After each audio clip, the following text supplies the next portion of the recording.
Hello students, welcome back to the channel accounts learning point. आज की video में हम एक प्रैक्टिकल क्वेश्चन करेंगे कैश फ्लो स्टेटमेंट चैप्टर का, क्लास 12th। ये क्वेश्चन नंबर 11 लिया है मैंने एनसीईआरटी बुक से। इस क्वेश्चन में हमें फाइनेंशियल स्टेटमेंट गिवन है, गरिमा लिमिटेड की कैश फ्लो स्टेटमेंट बनाना है। इक्विटी एंड लायबिलिटीज़ हमें लायबिलिटी साइड का टोटल गिवन है, असेट्स गिवन है। इक्विटी एंड लायबिलिटीज़ में शेयर होल्डर्स फंड में share capital, reserve and surplus. Current liabilities में ट्रेड पेएबल्स और शॉर्ट टर्म प्रोविजन यानी कि प्रोविजन फॉर टैक्सेशन गिवन है। असेट्स में नॉन करंट एसेट्स में फिक्स एसेट में टेंजिबल है, टेंजिबल एसेट्स गिवन है। करंट एसेट्स में inventories, trade receivable, cash and cash equivalent and other assets. 2016 और 2017 दोनों सालों के हमें बैलेंसेस गिवन है। और उसके बाद हमारे पास जो नोट्स टू अकाउंट है और एडिशनल इन्फॉर्मेशन है, उसमें हमें इक्विटी शेयर कैपिटल बता रखा है, प्रेफरेंस शेयर कैपिटल है, रिजर्व एंड सरप्लस में surplus in statement of profit and loss account जो बिगनिंग में है 28,000, उसके अंदर प्रॉफिट ऐड किया हुआ है यानी कि करंट ईयर का जो प्रॉफिट ऐड किया हुआ है 16,000, और डिविडेंड जो पे किया था वो लेस कर दिया 4,000। 40,000 हमारा profit at the end of year दिखा रहा है, राइट। अब डिविडेंड एडिशनल इन्फॉर्मेशन में है, इंटरेस्ट ऑन डिबेंचर्स पे किया है 600 रुपये, डिविडेंड पे किया है ड्यूरिंग द ईयर 4,000, और डेप्रिसिएशन चार्ज जो किया है वो 32,000। ठीक है, तो ये क्वेश्चन आपके सामने ही करूँगी। So be with me till the end of the video. Cash flow statement हम प्रिपेयर करेंगे। सो क्वेश्चन करने के लिए पहले हमें नोट्स टू अकाउंट्स बनाना पड़ेगा। उसके अंदर सबसे पहले हम निकालेंगे net profit before tax and net profit calculation of net profit before tax and extra ordinary items. Extra ordinary items ऐसी होती हैं जो हमारी कहते हैं ना एक्स्ट्रा ऑर्डनरी, लाइक कुछ ऐसा एबनॉर्मल सा हो गया, वो हमारी आइटम्स होती हैं। अब जैसे कोई अर्थक्वेक आने से कुछ नुकसान हो गया, हालांकि इस क्वेश्चन में ऐसा कुछ गिवन नहीं है, बट हम लिखेंगे नेट प्रॉफिट बिफोर, हम कैलकुलेशन करेंगे net profit before tax and extra ordinary items. पहले हम देखते हैं जो हमें प्रॉफिट गिवन है 40,000 है। ठीक है, तो profit at the end, profit at the end वाला हम ईयर लेंगे 40,000, और इसमें से लेस करेंगे प्रॉफिट एट द बिगनिंग 28,000। ठीक है, प्रॉफिट एट द बिगनिंग यानी कि एक तरह से एक इंक्रीज़ होता है ये 28,000 जो कि 12,000 आ जाएगा। इसमें हम ऐड कर देंगे जो हमने डिविडेंड पे किया है, ठीक है, 4,000 रुपये का।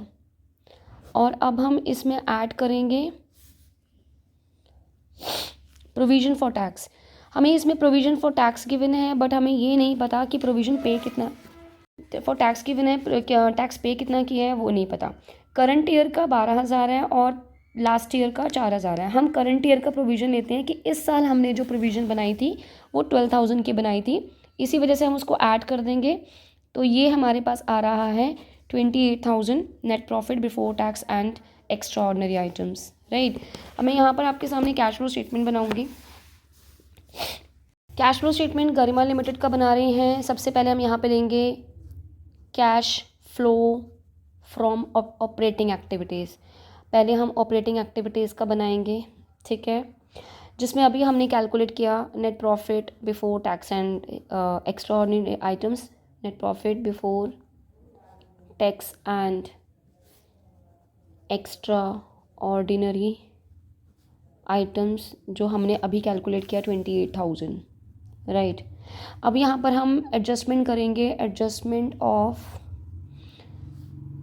For non cash and non operating items. जैसे आपको पता है जो हमारा ये नेट प्रॉफिट होता है इसमें non cash and non operating items included होती हैं, जिनको हम अलग अलग करते हैं और हमारे पास बाद में अकेला अकेला ऑपरेटिंग का निकल जाता है। तो ये कैश फ्लो हम ऑपरेटिंग एक्टिविटीज़ निकाल रहे हैं। तो adjustment for non cash and non operating items जो हमारी है, जैसे हमने इसमें हमें क्वेश्चन में गिवन था कि इंटरेस्ट पे किया है ऑन डिबेंचर्स, ठीक है, तो ये हमारी एक नॉन ऑपरेटिंग आइटम होती है जो हम ऐड कर देंगे, ठीक है। इंटरेस्ट ऑन डिबेंचर्स 600 गिवन है। उसके बाद है डेप्रिसिएशन जो चार्ज हुआ है, depreciation charge during the year 32,000, right.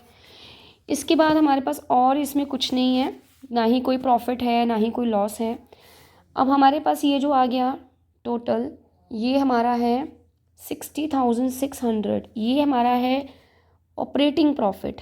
हमने नॉन ऑपरेटिंग चीज़ों को ऐड कर दिया, जो लेस करने वाला कुछ था नहीं इसके अंदर, तो ये हमारा आ गया ऑपरेटिंग प्रॉफिट, लेकिन before working capital changes, before working capital changes. ठीक है, अब वर्किंग कैपिटल चेंजेस में हम देखेंगे कि हमारी असेट्स एंड लायबिलिटीज़ में क्या, करंट असेट एंड लायबिलिटीज़ में क्या इंक्रीज़ या डिक्रीज़ हो रहा है। ठीक है, अब जैसे हम देखते हैं यहाँ पर करंट लायबिलिटीज़ में ट्रेड पेबल्स है जो 56,000 से 156,000 हो गया, 1,56,000 हो गया, यानी कि इंक्रीज़ हुआ है। Increase in current liability add किया जाता है ट्रेड पेबल्स, तो हम यहाँ लिखेंगे plus increase in trade payable, कितना आ गया 1 लाख। ठीक है, इसके बाद करंट एसेट में इन्वेंट्रीज में इंक्रीज़ है जो कि लेस होता है, ट्रेड पेबल में, ट्रेड रिसीवेबल में इंक्रीज़ है, ये भी लेस होता है, कैश एंड कैश इक्विवेलेंट नहीं आता, और अदर करंट एसेट भी इंक्रीज़ हुआ है, ये भी लेस होगा। तो हम लिखेंगे increase in visible, increase in inventories जो लेस होगा, कितना है 1 लाख। तो हम लेस वाली आइटम्स को, माइनस वाली आइटम्स को हम ब्रैकेट में लिखते हैं, राइट। उसके बाद इंक्रीज़ इन ट्रेड रिसीवेबल, इसमें 60,000 का इंक्रीज़ हुआ है, ये भी माइनस वाली आइटम है।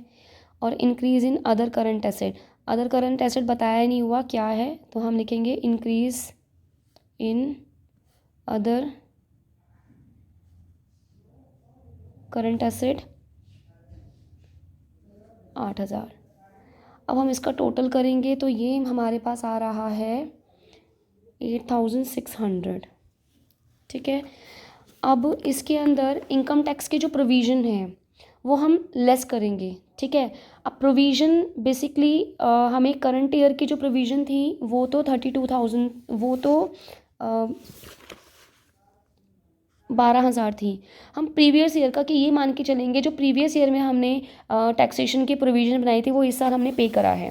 ठीक है, तो प्रोविज़न फॉर टैक्स जो हम मानेंगे कि टैक्स पे कर दिया है, ये हमारा 4,000 है। ठीक है, अब इसके अंदर ये मैंने माइनस किया है, ये भी माइनस का आइटम है, 1 लाख कैंसिल, 60,000, तो ये मेरा आ जाएगा 7,000, ये भी मेरा माइनस के आइटम है। अब दोनों जब प्लस हो जाएंगी तो 11,400 आ जाएगा मेरा माइनस में। तो जब माइनस में हमारा आता है तो हम यहाँ लिखते हैं cash used in, cash used in operating activities, जिसको हम ले लेते हैं ए। ठीक है, जिसको हम ले लेते हैं ए। उसके बाद अब हम निकालेंगे cash flow from investing activities, cash flows from investing activities के लिए पहले हमें क्या करना पड़ेगा, फिक्स एसेट हमें जो गिवन है इसका हमें अकाउंट बनाना पड़ेगा। ठीक है, एक हमें डेप्रिसिएशन गिवन है और फिक्स एसेट का गिवन। तो ये जो हमने वर्किंग नोट बना रहे थे हम, वर्किंग नोट, ये मेरा वर्किंग नोट 1 है। अब यहाँ पर वर्किंग नोट 2 है, हम यहाँ पे फिक्स एसेट अकाउंट बनाएंगे।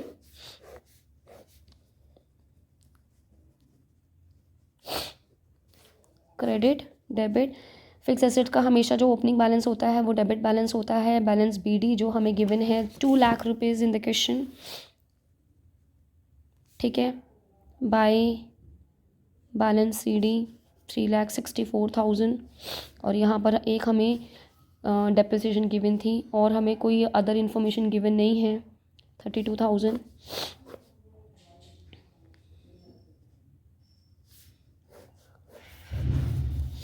$3,96,000 टोटल है। तो ये जो बैंक अकाउंट यानी कि जो ये मेरा बैलेंसिंग फिगर आ रहा है, इसका क्या मतलब है, हमने 1,96,000 का परचेज़ किया है। तो यहाँ पर हम लिखेंगे cash flow from investing activities में purchase of fix asset, purchase of fix asset 1,96,000। 6,000, ये भी ब्रैकेट में है क्योंकि परचेज़ किया है, ये हमारा आ जाएगा बी। ठीक है, अब हम निकालेंगे cash flows from financing. Financing activities कौन सी होती हैं? फाइनेंसिंग एक्टिविटीज़ वो होती हैं जिसमें हम पैसा फाइनेंस इकट्ठा करते हैं, है ना। अब शेयर्स हमने इशू किया है, इक्विटी शेयर्स में हम देख रहे थे शेयर कैपिटल हम देख रहे थे इंक्रीज़ था।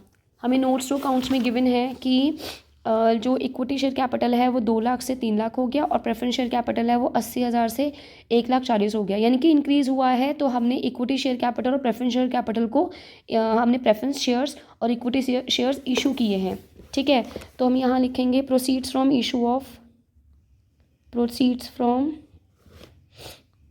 इशू ऑफ इक्विटी शेयर्स, जो कि हमारा था 1 लाख। ये हमारा इनफ्लो है इसलिए पॉजिटिव रहेगा। ठीक है, आउटफ्लो में हम लोग माइनस में ब्रैकेट का साइन लगाते हैं। अब ऐसे ही proceeds from issue of preference shares, जो कि है 60,000। ठीक है, जो हमने डिबेंचर्स के ऊपर इंटरेस्ट पे किया था, इंटरेस्ट पेड ऑन डिबेंचर्स, जो हमें एडिशनल इन्फॉर्मेशन में 600 गिवन है, ये हमारा ब्रैकेट में चला जाएगा।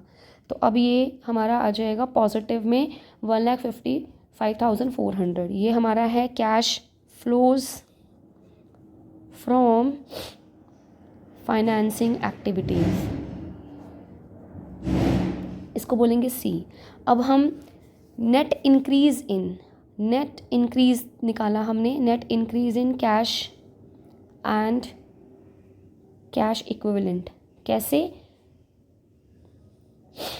ए प्लस बी प्लस सी को ऐड करके। अगर मैं ये हमारा 11,400 ए, ये हमारा नेगेटिव है, ये भी हमारा नेगेटिव है, लेकिन ये पॉजिटिव है। ठीक है, तो इससे हमारा जो आंसर आ रहा है, तो नेट इंक्रीज़ निकालने के लिए पहले हमने ए बी सी का टोटल किया है। ठीक है, इसमें हम ऐड करेंगे कैश इन